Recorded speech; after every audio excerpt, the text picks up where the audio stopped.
Jesus on the main line, tell him what you want. Jesus on the main line, tell him what you want.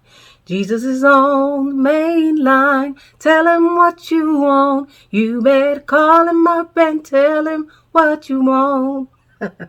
That's one of them old school songs that they used to sing at my grandma and granddaddy church. Shout out to Eternal Salvation.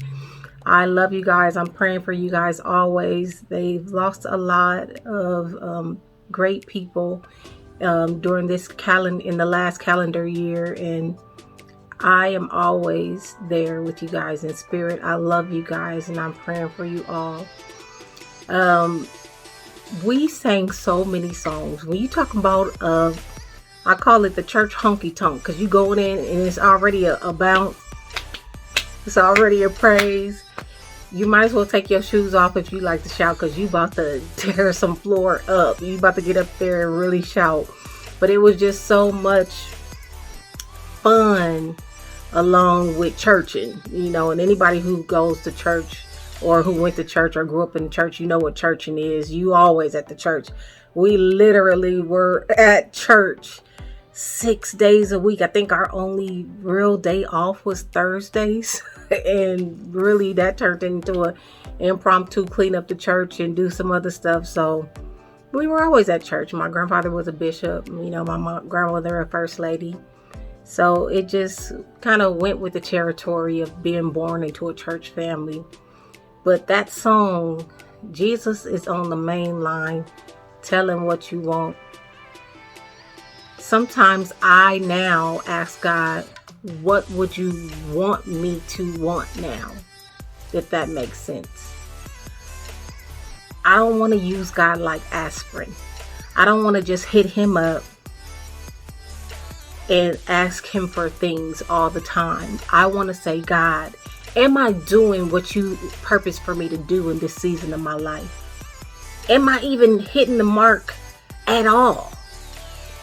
Am I doing what you want for me right now? And if not, what would you like for me to do? If so, if I am doing it, I can't wait to keep continuously pleasing you and get to the Holy Ghost, get to heaven, and you say, well done, thy good and faithful servant. So I'm going to ask you, if you're in the process of building, or maybe you already have a relationship with God and you're maintaining. If you're building or maintaining a relationship with God, have you asked him that question? Lord, am I doing what you called me to do, what you purposed or created me to do? If not, Lord, how do I do it? Can you please order my steps?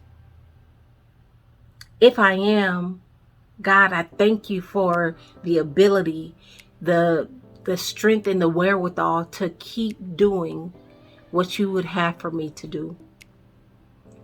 I'm regular, I'm human, and I don't do anything perfect, but I would like to think that I'm pleasing him. If it's not by sharing these messages with you, or being a good mom to Chance, or being a good daughter, a good wife, a good mother, a sister, an auntie, a friend, a coworker, whatever he has for me to do, I hope that I'm doing it to his glory.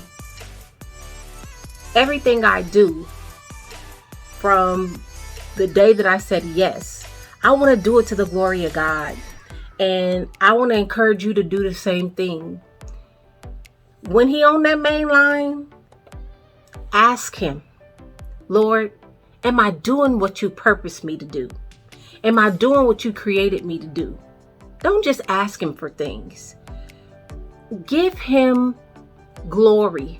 Give him thanks for the things he's already done. I want to hit him up on his line. I don't slide into his DMs. I beat down his DMs. You hear me? My prayer life, I be up in my war room giving it to him. But when it's all said and done, Lord, did I do what you purposed me to do? What you created me to do? What you gifted me to do? I want to use all my gifts doing what God has called me to do. And I encourage you to build up that part of your desire. Not your natural desire, but your spiritual and emotional desire to please God. Jesus is on the main line.